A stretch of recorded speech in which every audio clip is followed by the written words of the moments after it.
You know that feeling, right? When you walk away from an argument feeling totally drained, even if you think you won. Well, today we're going to talk about a totally different way of being, a path that moves us beyond that constant need to be right and towards something way more rewarding, real, genuine understanding. I mean, we've all been there. You're stuck in some pointless debate, maybe online, maybe at the dinner table, and it just goes nowhere. It just leaves everyone feeling, well, frustrated. So why does that happen? The answer is actually a lot simpler and, deeper than you might think. So, all that frustration, it really boils down to one single thing. It's this mental trap that, honestly, most of us fall into without even noticing. It's what you could call the right versus wrong trap. Just think about that for a second. Arguments don't really happen just because two people disagree on something. No, they happen when at least one person has this deep, intense need to be proven right. And the moment that happens, the whole game changes. It's not about finding the truth anymore. It's about protecting your ego. And that, right there, automatically makes the other person wrong. And this isn't just about making family dinners awkward. This constant need to win creates real distress in our lives. It literally splits our world into winners and losers, It builds up these huge walls of division where we could be building bridges of understanding instead. So really, we have a choice to make. On one side, you have this need to be right, which always leads to distress, conflict, and a desire for control. But on the other side, you have this idea of seeking the common good, what actually helps everyone. And that path, that leads to collaboration and ultimately freedom. It's like the choice between a closed fist and an open hand. Okay, so how do we actually escape this trap? Well, it all starts by changing our relationship with knowledge itself.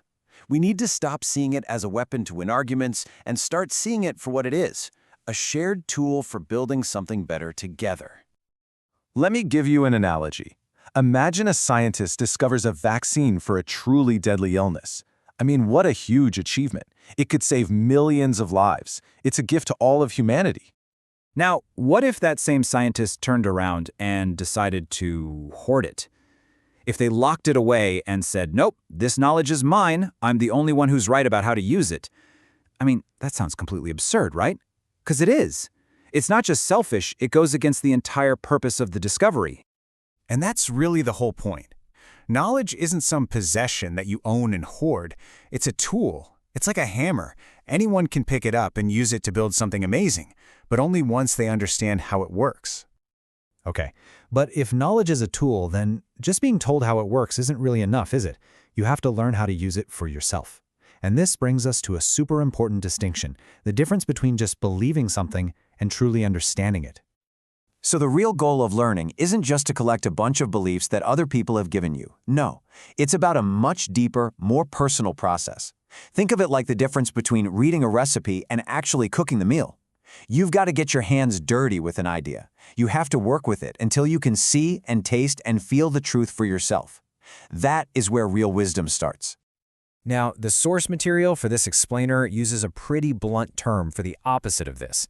An idiot, in this specific context, has nothing to do with intelligence. It's about a lack of self-awareness. It's about being the person who confuses what they've been told with what they actually know, the person who thinks they understand but hasn't done the real work to get there.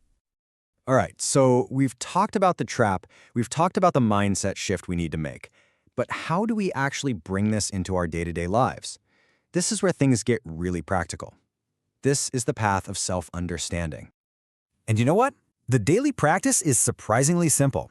First, just focus on what you can do. Stop trying to fix the entire world and just start with your own actions. Second, make your own inner growth a real priority. And third, from that place of inner growth, you can be a positive contributing factor to the world around you. See, it's an inside-out job. And the ultimate reward here, it isn't about winning an argument. It's not about getting likes or praise from other people.